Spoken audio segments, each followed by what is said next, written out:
Okay. Okay.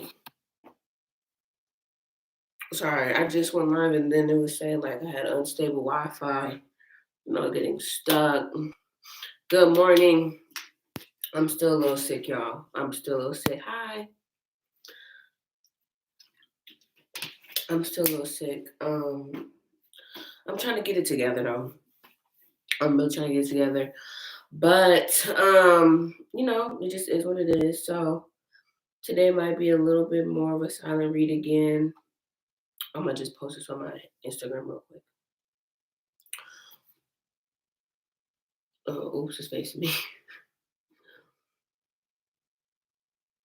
So yeah, we're gonna jump into it. I was making a video last night. I just have not been feeling well. So I gotta start, really making up these days. I don't know how, but I'll make up these days somehow. Anyway, let's get into it. So this is day 23.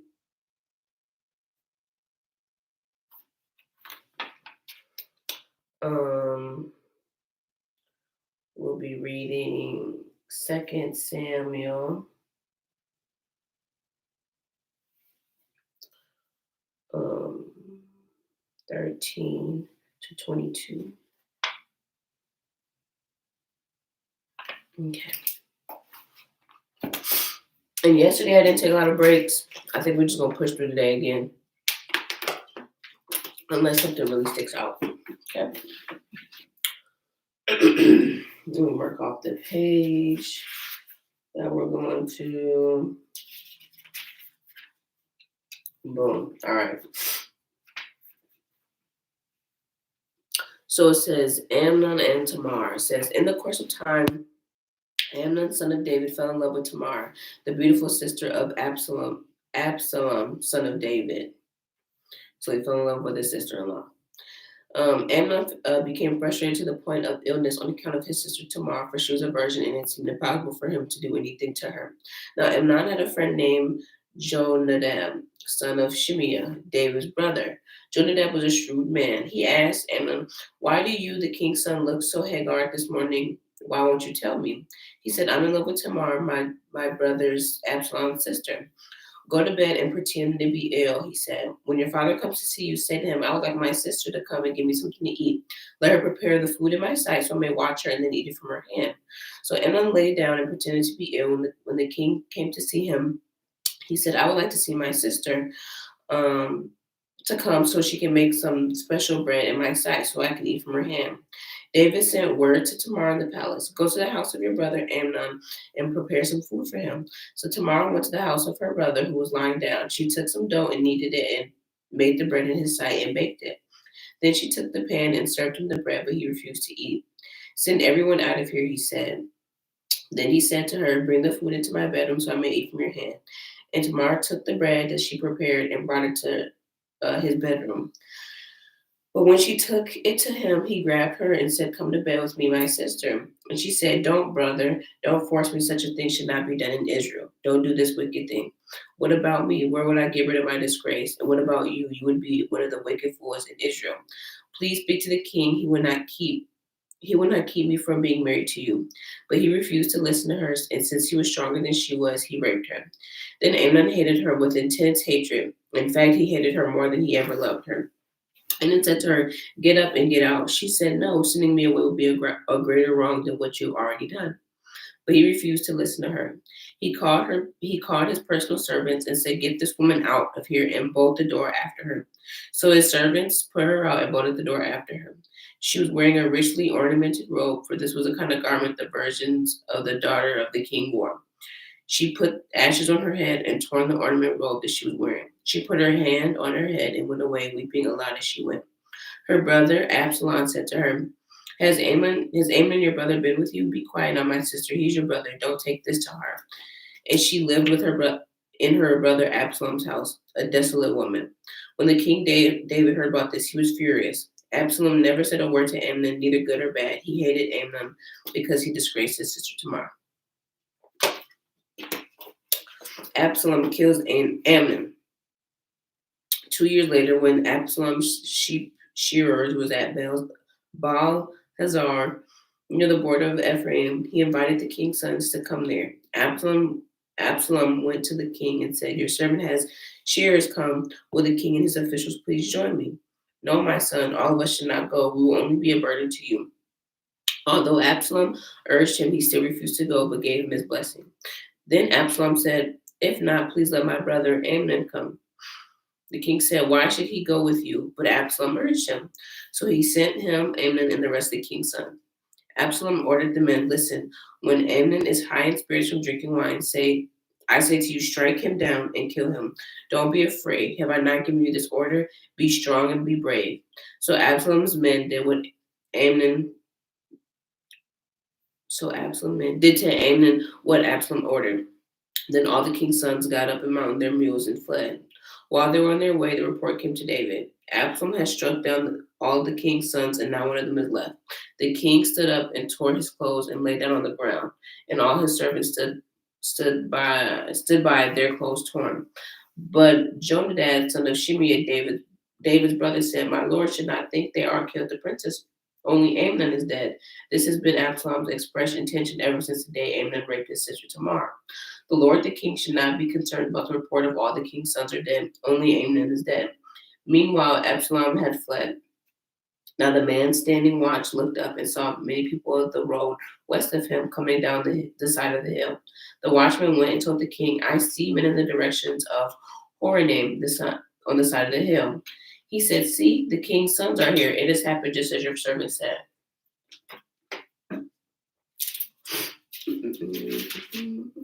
As he finished speaking, the king's sons came in wailing loudly.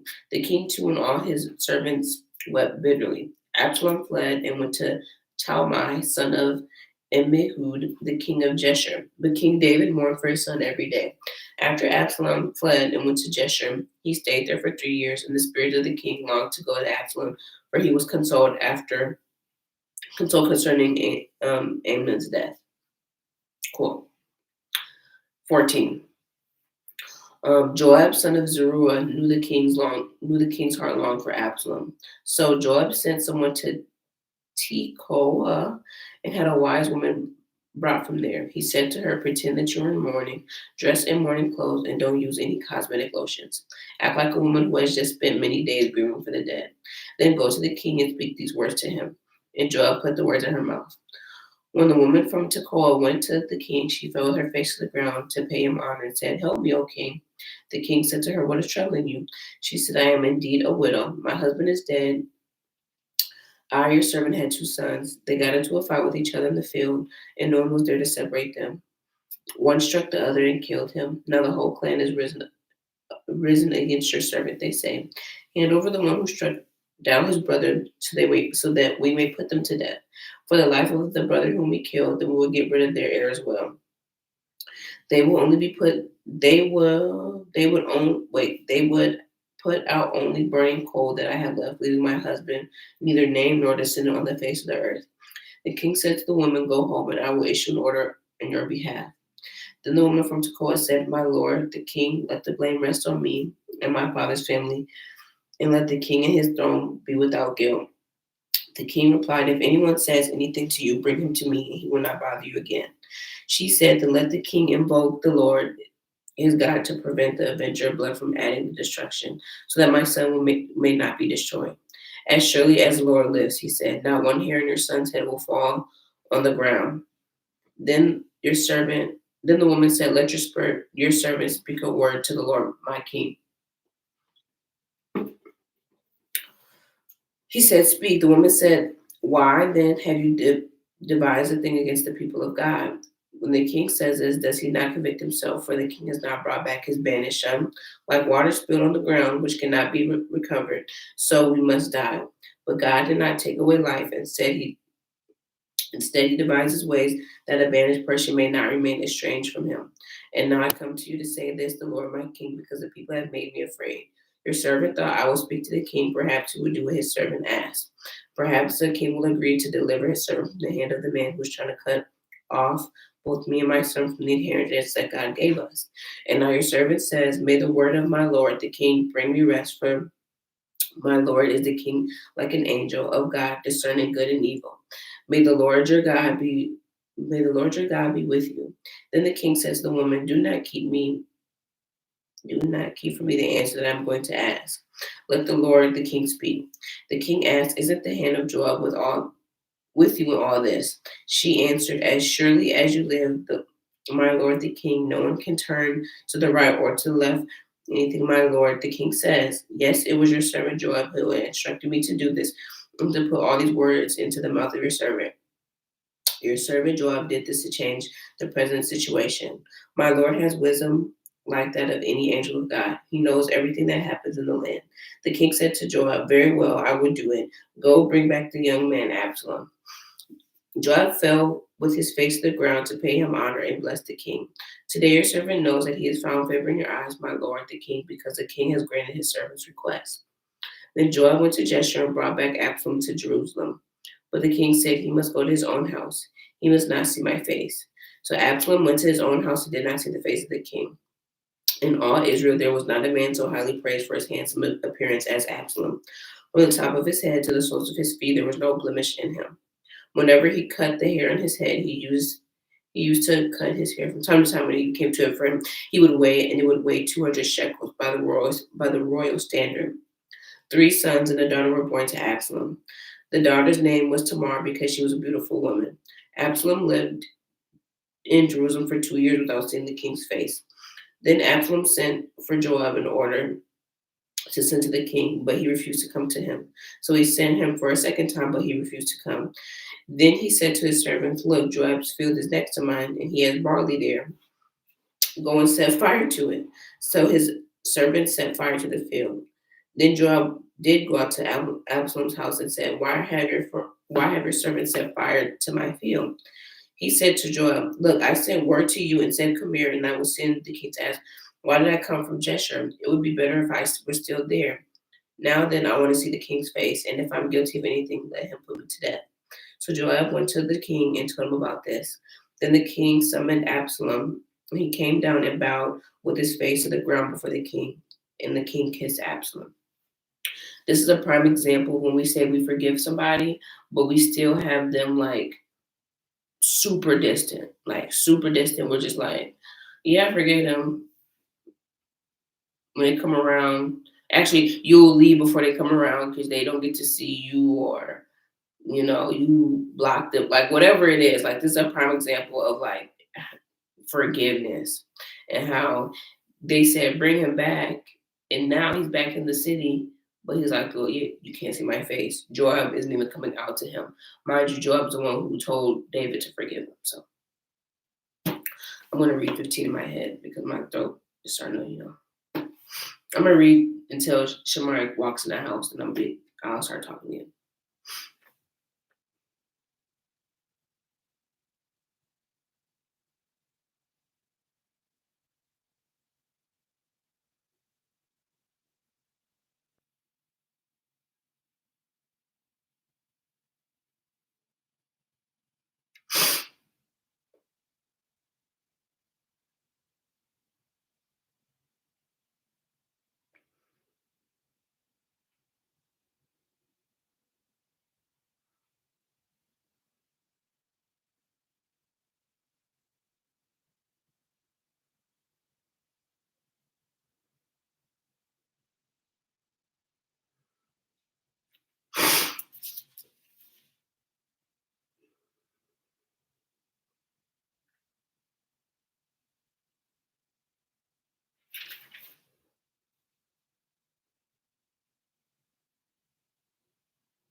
And she's already back. But anyway, so 15 basically what Absalom is doing, he's going throughout the town and he's telling them like, if only I was the king, if only I was a judge, I could help you guys do this. He sent out word to the people in the land, like when the trumpet sounds, say, King of Absalom or whatever. So basically, he's just under his father, like he's in his father's land, but he's gaining the hearts of the people. So because of that, David flees. He gets out. He gets out of the place because he knows like his son uh will like overtake them and kill them and stuff. So he gets out of there.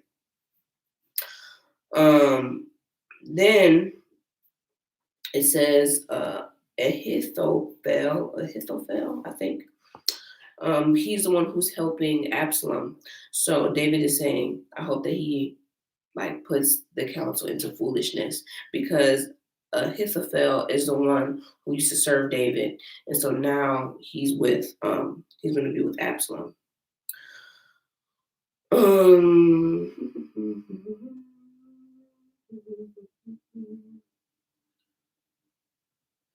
Oh, last thing. So Hushai was with David. Now Hushai was with David. Now he's going to send him back to like confuse everything that Ahithophel, who's now serving Absalom, to confuse everything that they're saying.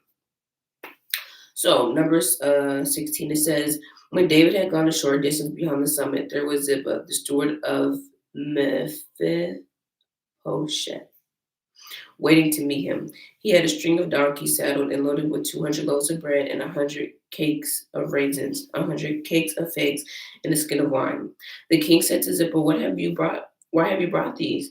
He answered, "The donkeys are for the king's household to ride on. The bread and the fruit are for the men to eat, and the wine is to refresh those who have become exhausted in the desert." Then the king said, "Where's your master's grandson?"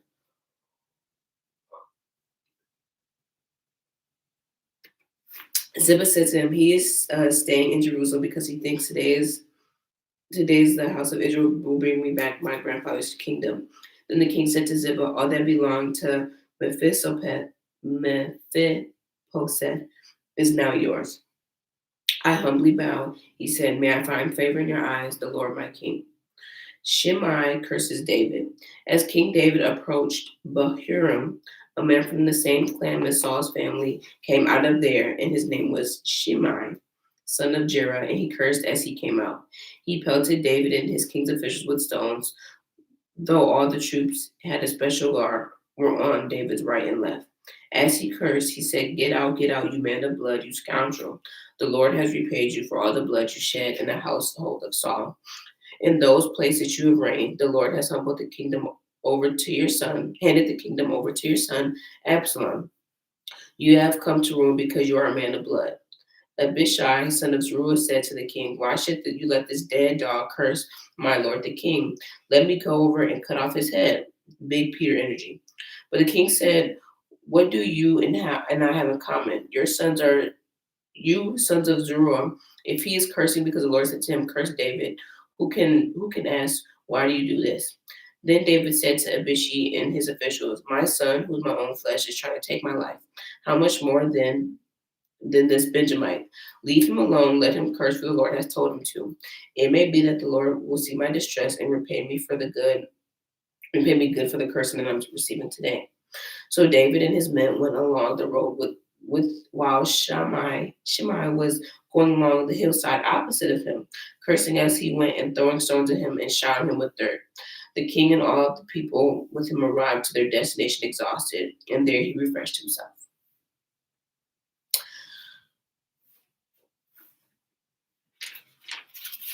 We're going to read up to 4. Okay, we got 8 more pages. Okay. So it says the advice of Ahithophel and Hushai. Meanwhile, Absalom and all the men of Israel came to Jerusalem, and Ahithophel was with them. Then Hushai, the Archite, David's friend, went to Absalom and said to him, "Long live the king, long live the king." Absalom said to Hushai, "Is this the love you show your friend? Why didn't you go as your friend?" Hushai said to Absalom, "No, the one chosen by the Lord, by these people, and by the men of Israel. His I will be, and I will remain with him there. Furthermore, whom shall I serve? Should I not serve the son? Just as I served your father, I will serve you. Absalom said to Ahithophel, give us your advice. What should we do? Ahithophel said, lie with your father's concubines, whom he left to take care of the palace. Then all of Israel will hear that you have made yourself a stench in your father's nostrils, and the hands of everyone with you will be strengthened. So they pitched a tent for Absalom on the roof, and he lay with his father's concubines in the sight of all Israel. Now, in these days of advice Ahithophel gave was now in those days of advice Ahithophel gave was like those who inquired of God. This is how both David and Absalom regarded all of Ahithophel's advice. Ahithophel said to Absalom, I will choose 12,000 men and set out tonight in pursuit of David. I would attack him while he is weary and weak. I would strike him with terror, and then all the people with him would flee. I would strike down only the king and bring back all the people to you. The death of the man you seek will mean the return of all. All the people will be unarmed. This plan seemed good to Absalom and to all the elders of Israel. But Absalom said, summon also Hushai the Archite, so we can hear what he also has to say. When Hushai came to him, Absalom said, Ahithophel has given this advice. Should we do what he says? If not, give us your opinion. Hushai replied to Absalom, the advice Ahithophel gave is not good at this time. You know your father and his men. They are fighters just as fierce as a wild bear robbed of her cubs. Besides, your father is an experienced a fighter. He will not spend the night with the troops. Even now, he is hidden in a cave or some other place. If he should attack your troops first, whoever hears about it will say, there has been a slaughter among the troops who follow Absalom. Even then, the bravest soldiers, whose heart is like the heart of a lion, will melt with fear, for all Israel knows that your father is a fighter, and those with him are brave. So I advise you, let all Israel from Dan to Beersheba, and as numerous as the sand on the seashore, be gathered to you, with yourself leading them into battle. Then we will attack him wherever he may be found, and we will fall on him as dew settles on the ground. Neither him nor any of his men will be left alive. If he withdraws from the city, then all of Israel will bring ropes to that city, and we will drag it down the alley until not even a piece of it can be found. Absalom and all his men of Israel said, the advice of Hushai the Archite is better than of Ahithophel. For the Lord has determined to frustrate the good advice of Ahithophel in order to bring disaster on Absalom. Hushai told Zadok and Abiathar, the priests, Ahithophel has advised Absalom and the elders to do such and such, but I have advised him to do so and so. Now send a message immediately and tell David, do not spend the night in the forest in the desert. Cross over without fail, or the king and all his people will be swallowed up. Jonathan and Ahimaaz were staying in the Enrogel. A servant girl was to go and inform them, and they were to go and tell King David, for they would not risk being seen entering the city. But a young man saw them and told Absalom. So the two of them left quickly and went to the house of a man named Bahurim. He had a well in his courtyard, and they climbed down into it. His wife took a covering, spread it over the opening of the well, and scattered grain over it. No one knew anything of it. When Absalom's men came to the woman at the house, they said, where is Ahimaaz and Jonathan? The woman answered them, they crossed over the brook. The man searched and found nothing, so they returned to Jerusalem. After the men had gone, the two climbed out of the well and went to inform King David.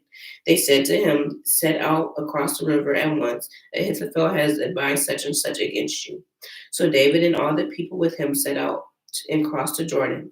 By daybreak, no one was left who had not crossed to Jordan.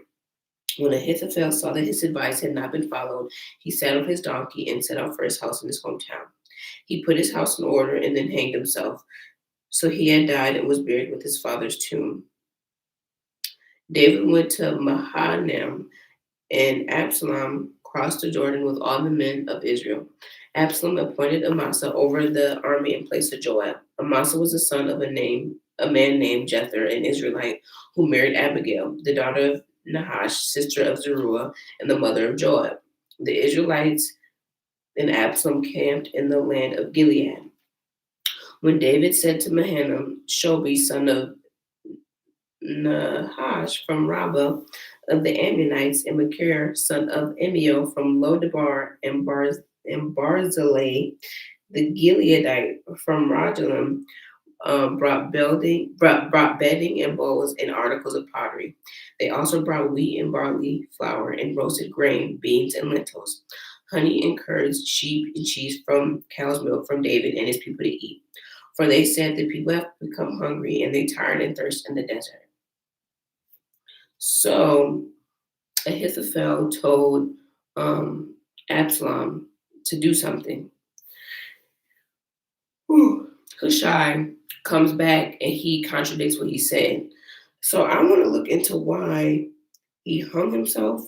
Like, I don't know why that was such a big deal, but I'm going to put a note to understand that.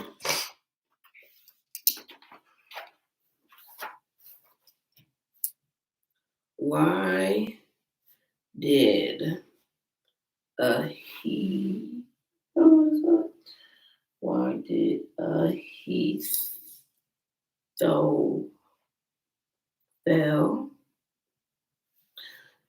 hang himself after his advice was not followed?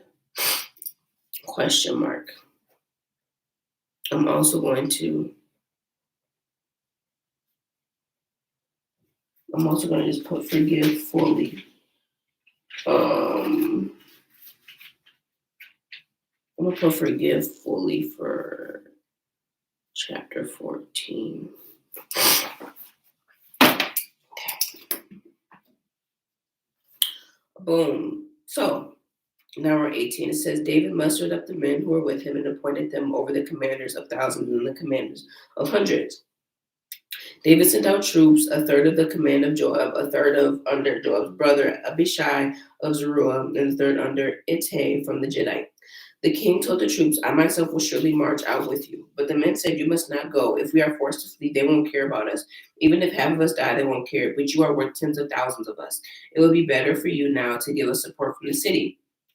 The king answered, I will do whatever seems best to you. So the king stood outside the gate while all the men marched out in units of hundreds and thousands. The king commanded Joab, Abishai, and Ittai, be gentle with the young man for Absalom for my sake. And all the troops heard the king giving orders concerning Absalom to each of their commanders. The army marched into the field to fight Israel, and the battle took place in the forest of Ephraim. There the army of Israel was defeated by David's men, and the casualties that day were great, 20,000 men. The battle spread out over the whole countryside, and the force claimed more lives that day than the sword. Now Absalom happened to meet David's men. He was riding his mule, and as the mule went under a thick branch of oak tree, his head got caught in a tree, and he was left hanging in midair, while the mule he was riding kept going. When one of his men saw this, he told Joab, I just saw Absalom hanging in the oak tree. Joab said to the man who had told him this, what, you saw him and you did not strike him to the ground right there? Then I would have given you 10 shekels of silver and a warrior's belt. But the man replied, even if 1,000 shekels were weighed into my hands, I would not lift my hand against the king's son. In our hearing, the king commanded you and Abishai and Hittai, protect the young man Absalom for my sake. And if I put my life in jeopardy and nothing is hidden from the king, you would have kept your distance from me. Joab said, I am not going to wait like this for you. So he took 3 javelins in his hands and plunged them into Absalom's heart while he was still alive in the oak tree. And 10 of Joab's armor bearers surrounded Absalom and struck him and killed him. Then Joab sounded the trumpet, and the troops stopped pursuing Israel, for Joab halted them. They took Absalom and threw him into the big pit in the forest and piled up large heaps of rocks over him. Meanwhile, all the Israelites fled to their homes. During his lifetime, Absalom had taken a pillar and erected it as King Valley as a monument to himself. He thought, I have no son to carry on the memory of my name. He named the pillar after himself, and it is called Absalom's monument to this day. David mourns. Now Ahimaaz, son of Zadok, said, let me run and take the news to the king that the Lord had delivered him from the hands of his enemies. You are not one to take news to that. Wait, 20. You are not the one to take the news today, Joab told him. You may take the news another time, but you may not do so today because the king's son is dead. Then Joab said to the Cushite, go and tell the king what you have seen. The Cushite bowed down before Joab and ran off. Ahimaaz, son of Zadok, again said to Joab, what may please let me run behind the Cushite. Joab replied, my son, why do you want to go? You don't have any news that will bring you a reward. He said, come what may, I want to run. Joab said, run. Then Ahimaaz ran by the plain and outran the Cushite. While David was sitting between the inner and outer gates of the watchman, and the watchman went up to the roof of the gateway by the wall, and he looked up and saw a man running alone. The watchman called out to the king and reported it. The king said, if he is alone, he must have good news. And the man came closer and closer. When the watchman saw another man running, he called down to the gatekeeper, look, another man running alone. The king said, he must be bringing good news too. The watchman said, it seems to me that one runs like Ahimaaz, son of Zadok. He's a good man, the king said. He comes with good news. Then Ahimaaz called out to the king, all is well. He bowed down before the king with his face to the ground and said, praise be to the Lord your God. He has delivered up us from the man. He has delivered up the men who lifted their hands against my lord and king. The king said, is the young man Absalom safe? He answered, I saw a great confusion just as Joab was about to send the king's servant and me, your servant, but I don't know what it is. The king said, stand aside and wait here. So he stepped aside and stood there. Then the Cushite arrived and said, my lord, the king, hear the good news. The Lord has delivered you from all those who rose up against you. Then the king asked the Cushite, is a young man Absalom safe? He replied, may the enemies of my lord king, all who rise up to harm you, be like that young man. The king was shaken. He went up to this room over the gateway and wept. As he wept, he said, oh, my son Absalom, my son, Absalom, if only I had died instead of you. Oh, Absalom, my son, my son. Number 19. Joab was told the king is weeping and mourning for Absalom and for the whole army. The victory of that day was turned into mourning because on that day the troops heard it and said the king is grieving for his son. The men stole into the city that day as men steal who are ashamed when they flee from the battle. The king covered his face and cried, oh, my son Absalom, oh, Absalom, my son, my son. Then Joab went into the house to the king and said, today you have humiliated all your men who have just saved your life and the lives of your sons and daughters and the lives of your wives and concubines. You love those who hate you and hate those who love you. You have made it clear today that the commanders and their men mean nothing to you. I see that you would be pleased if Absalom was alive today and all of us were dead. Now go out and encourage your men. I swear by the Lord that if you don't go out, not a man will be left with you by nightfall. This is the worst for you than all the calamities that have come from your mouth till now. So Joab's a real friend. That's what I'm hearing. Oh my word. It says, so the king got up and took his seat in the gateway. When the men were told the king is sitting in the gateway, they all came before him.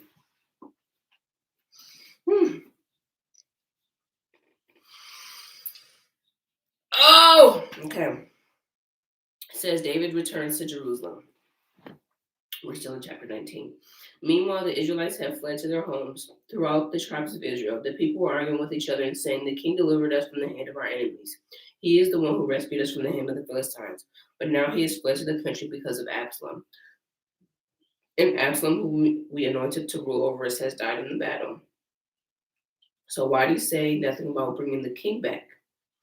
King David sent this message to Zadok and Abiathar the priest. Ask the elders of Judah, why should you be the last to bring the king back to his palace?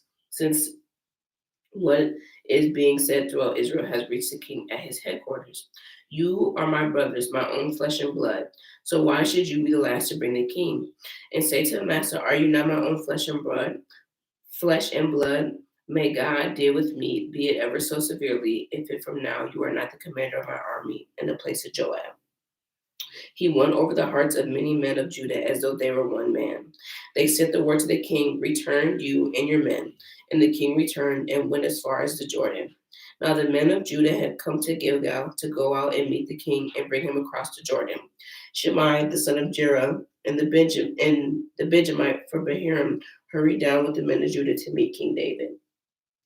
With him were thousands of Benjamites, along with Ziba, the steward of Saul's household, and his 15 sons and 20 servants. They rushed to the Jordan where the king was. They crossed at the ford at the king's household over to do whatever he wished. When Shimei, son of Jerah, crossed the Jordan, he fell prostrate before the king and said to him, may my Lord not hold me guilty. Do not remember how your servant did wrong for the day my Lord left Jerusalem. May the king put it out of his mind, for I, your servant, know that I have sinned. But today I have come here as the first of the house of Joseph to come down and meet the Lord my king. Then the Bishi, son of Zeruiah, said, shouldn't Shimei be put to death for this? He cursed the Lord's anointed. David replied, what do you and I have in common, you sons of Zeruiah? This day you have become my adversaries. Should anyone be put to death in Israel today? Do I not know today that I am king over Israel? So the king said to Shimei, you shall not die. And the king promised him an oath. Mephibosheth, Saul's grandson, also went down to meet the king. He had not taken care of his feet or trimmed his mustache or washed his clothes from the day the king left until he returned safely. When he came back from Jerusalem to meet the king said, why didn't you go with me, Mephibosheth? Then he said, the Lord my king, since I your servant am lame, I said I will have my donkey saddle and ride on it so I can go with him. But Zippah, my servant, betrayed me, and he had slandered your servant to the Lord. Slander your servant to my Lord the king. My Lord the king is like an angel of God to do whatever pleases you. All my grandfather's descendants deserve nothing but death from my Lord the king. But you gave your servant a place among those who eat at your table. So what right do I have to make any more appeals to the king? The king said to him, why say more? I order you and Zippah to divide the fields. Mephibosheth said to the king, let him take everything now that my lord the king has arrived home safely. Barzillai the Gileadite also came down from Raglim to cross the Jordan with the king and sent him on his way from there.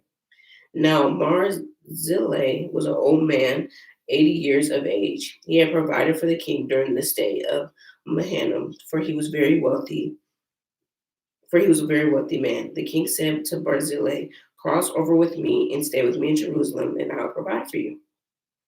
But Barzillai answered the king, how many more years will I live that I should go to Jerusalem with the king? I am now 80 years old. I am now 80 years old. Can I tell the difference between what is good and what is not? Can your servant taste what he eats or drinks? Can I still hear the voice of men and women singers? Why should your servant be added burden to the Lord the king? Your servant will cross over the Jordan with the king for a short distance. But why should the king reward me in this way?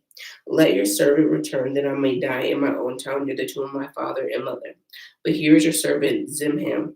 Let him cross over with you, the Lord my king. Do for him whatever pleases you. The king said to Kimham, um, Kimham shall cross over with me, and I will do for whatever him pleases you, and anything that you desire from me, I will do for you. So all the people crossed the Jordan, and the king crossed over. The king kissed Barzillai and gave him his blessing, and Barzillai returned to his home. When the king crossed over to Gilgal, Kimham crossed with him. All the troops of Judah and half the troops of Israel had taken the king over. Soon all the men of Israel were coming to the king and saying to him, why did our brother, the men of Judah, steal the king away and bring him and his household across the Jordan together with all of his men? All the men of Judah answered the men of Israel, why we did this because the king is closely related to us. Why are you angry about it? Have we eaten any of the king's provisions? Have we taken anything for ourselves? Then the men of Israel answered the men of Judah, we have 10 shares in the king, and besides, we have a greater claim on David than you have. So why do you treat us with contempt? Were we not the first ones to speak of bringing back our king? But the men of Judah responded even more harshly than the men of Israel.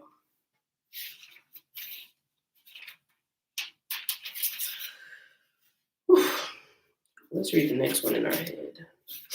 My voice needs a little break.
Oh, excuse me.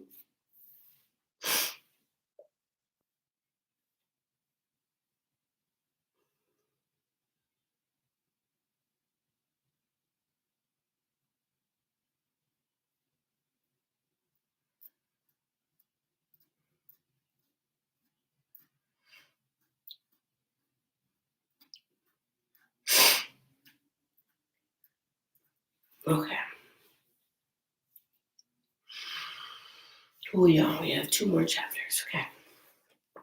So it says 21. The Gibeonites advent. So it says during the reign of David, there was a famine for three successive years. So David sought the face of the Lord. The Lord said, "It is on account of Saul and his bloodstained house. It is because he put the Gibeonites to death." The king summoned the Gibeonites and spoke to them. David asked the Gibeonites, "What shall I do for you? How shall I make amends that you will bless the Lord's inheritance?"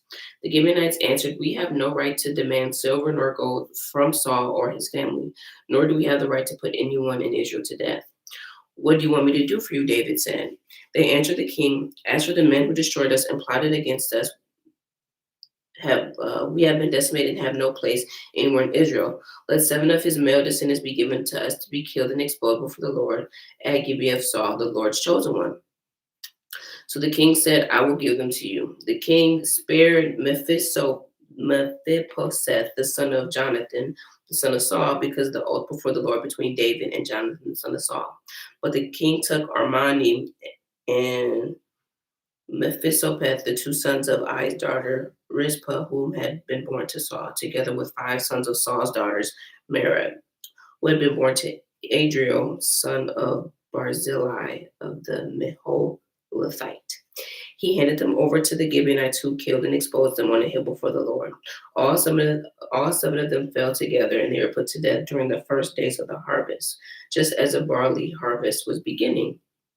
Rizpah, daughter of Ai, took the sackcloth and spread it out for herself on a rock from the beginning of the harvest till the rain poured on the heavens of the bodies. She did not let a bird of the air touch them by day or the wild animals by night. When David was told that Ai's daughter Rizpah, Saul's concubine, had done, he went and took the bones of Saul and his son of Jonathan from the citizens of Jabesh Gilead. David brought the bones of Saul and his son Jonathan from there, and the bones of those who had been killed and exposed were gathered up. They buried the bones of Saul and his sons and Jonathan in the tomb of Saul's father Kish and Zillah and Benjamin, and did everything the king commanded. After that, God answered prayer on behalf of the land. Now it's the wars against the Philistines. Once again, there was a battle between the Philistines and Israel. David went down with his men to fight against the Philistines, and he became exhausted. And Ishbi-Benob, one of the descendants of Rapha, who was bronze-speared and weighed 300 shekels, and who was armed with a new sword, said he would kill David. But Abishai, son of Zeruiah, came to David's rescue, and he struck the Philistine down and killed him. Then David's men swore to him, saying, "Never again will you go out with us to battle, so the lamp of Israel would not be extinguished." In the course of time, there was another battle with the Philistines at Gob. At that time, Sibbecai, the Hushathite, killed Saph, one of the defenders of Rapha. In another battle with the Philistines at Gob, Elhanan, son of Jer-Origim, at Beth, the Bethlehemite, killed Goliath the Gittite, who had a spear with a shaft like a weaver's rod. In still another battle which took place at Gath, there was a huge man with 6 fingers on each hand and 6 toes on each foot, 24 in all. He was descended from Rapha. When he taunted Israel, Jonathan, son of Shimei, David's brother, killed him. These 4 were the descendants of Rapha and Gath, and they fell at the hands of David and his men. Cool. Last one. So this is chapter 22, which is David's song of praise. David sang to the Lord the words of this song when the Lord delivered him from the hand of all his enemies and from the hand of Saul. He said, "The Lord is my rock, my fortress, and my deliverer. My God is my rock, in which whom I take refuge, my shield and the horn of my salvation. He is my stronghold, my refuge, and my savior. From violent men you save me. I call to the Lord who is worthy of praise. I am saved from my enemies. The waves of death swirl around me. The torrents of destruction overwhelm me. The cords of the grave coil around me, and the snares of death confront me. In my distress, I called to the Lord. I called out my God. From his temple, he heard my voice, and my cry came to his ears. The earth trembled and quaked. The foundations of heaven shook, and they trembled because he was angry. Smoke rose from his nostrils, consuming fire came from his mouth, and burning coals blazed out of it. He parted the heavens and came down. Dark clouds were under his feet. He mounted the cherubim and flew, and he soared on the wings of the wind. He made darkness his canopy around him. The dark rain clouds of the sky. Out of the brightness of his presence, bolts of lightning blazed forth. The Lord thundered from heaven, and the voice of the Most High resounded. He shot arrows and scattered the enemies. Bolts of lightning routed them. The valleys of the sea were exposed, and the foundation of the earth laid bare at the rebuke of the Lord, at the blast of the breath from his nostrils. He reached down from on high and took a hold of me. He drew me out of deep waters. He rescued me from my powerful enemy, from my foes who were too strong for me. They comforted me in the day of my disaster, but the Lord was my support. He brought me to a spacious place. He rescued me because he delighted in me. The Lord had dealt with me according to my righteousness, according to the cleanliness of my hand has he rewarded me. For I had kept the ways of the Lord, and I had not done evil by turning from my God. All his laws are before me. I have not turned away from his decrees.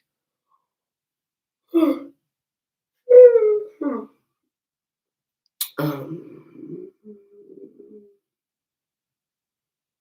I have been blameless before him, and I have kept myself from sin. The Lord has rewarded me according to my righteousness, according to my cleanliness in his sight. To the faithful, you show yourself faithful. To the blameless, you show yourself blameless. To the pure, you show yourself pure. But to the crooked, you show yourself shrewd. You save the humble, but your eyes are on the haughty to bring them low. You are my lamp, O Lord. The Lord turns my darkness into light. With your help, I can advance against the truth. With my God, I can scale a wall. As for God, and his way is perfect. The word of the Lord is flawless. He is a shield for all those who take refuge in him.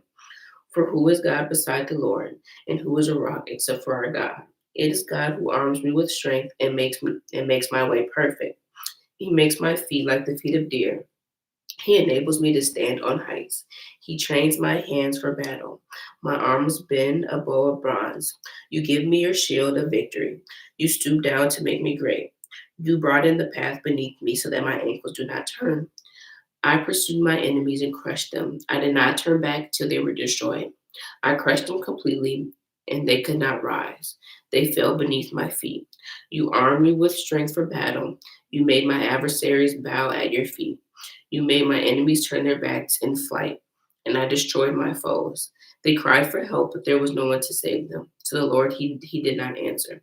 I beat them as fine as the dust of the earth. I pounded and trampled them like mud in the streets. You have delivered me from the attacks of my people. You have preserved me as the head of nations. People I did not know are now subject to me, and foreigners come cringing to me as soon as they hear me. They obey me. They lose all heart. They come trembling from their strongholds. The Lord lives. Praise be to my rock. Exalted by God, the rock, my Savior. He is the God who avenges me, who puts the nations under me, who sets me free from my enemies. You exalted me above my foes, from the bottom, you rescued me. Therefore, I will praise you, O Lord, amongst the nations. I will sing praises to your name. He gives his kings great victory. He shows unfailing kindness to his anointed, to David and his descendants forever. So, that was some good stuff. We ended a lot earlier, so I'm just gonna skim through to see if there's anything that stands out. I don't think that there is. Um,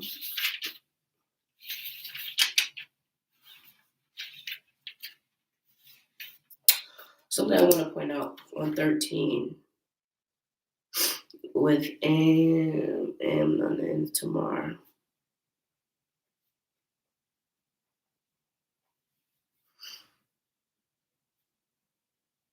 This story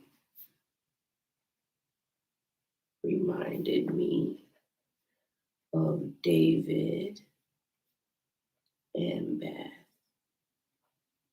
Bathsheba. This is an example of a generational curse now.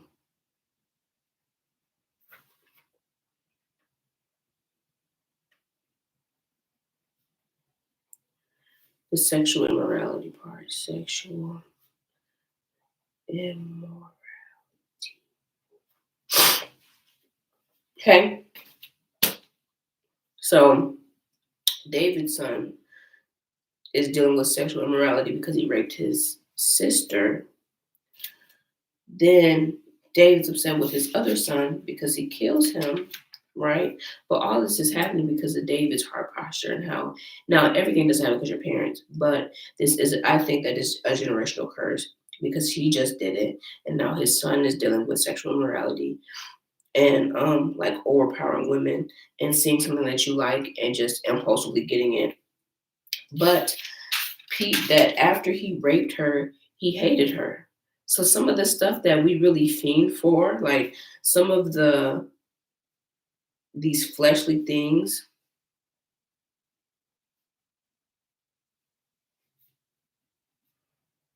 or these sinful things that we think we want,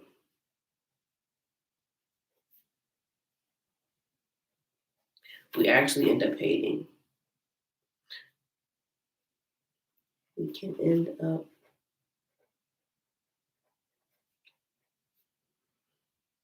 due to perversion.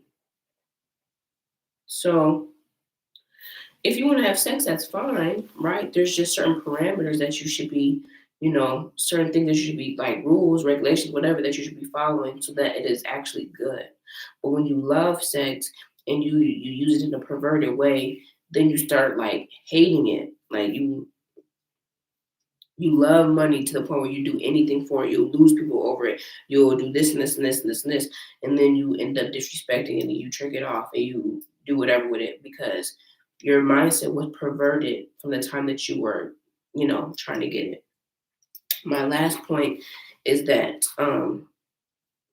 in all of like in multiple stories, when children are not disciplined, when they're not punished, when they're not like taught, it manifests itself later down the line. This is definitely going to have to be a video.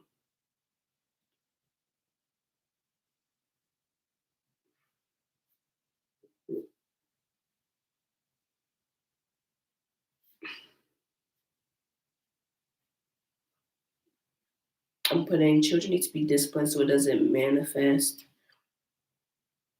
into something greater in adulthood.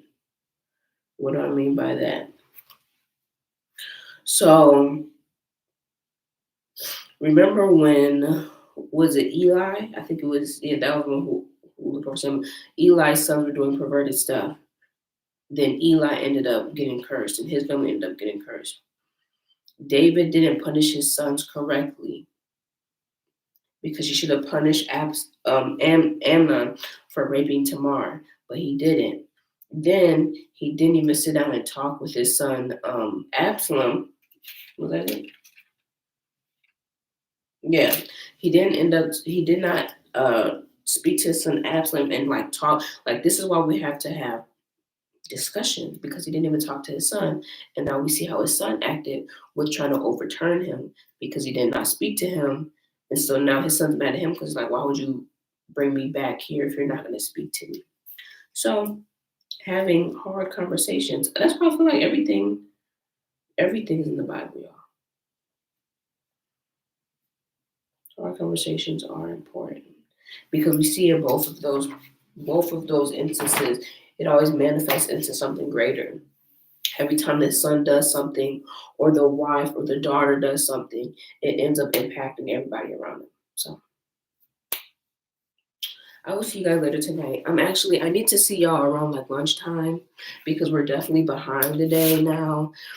And I don't have to go into the office this week because my supervisor's not there. So I need to low-key like try to catch up throughout the week. So hopefully you'll see more of me throughout the week. Anyway, much love to y'all. I hope you have a good day, and I'll see you guys later. Have a good day. You leaving? No. I was telling them that.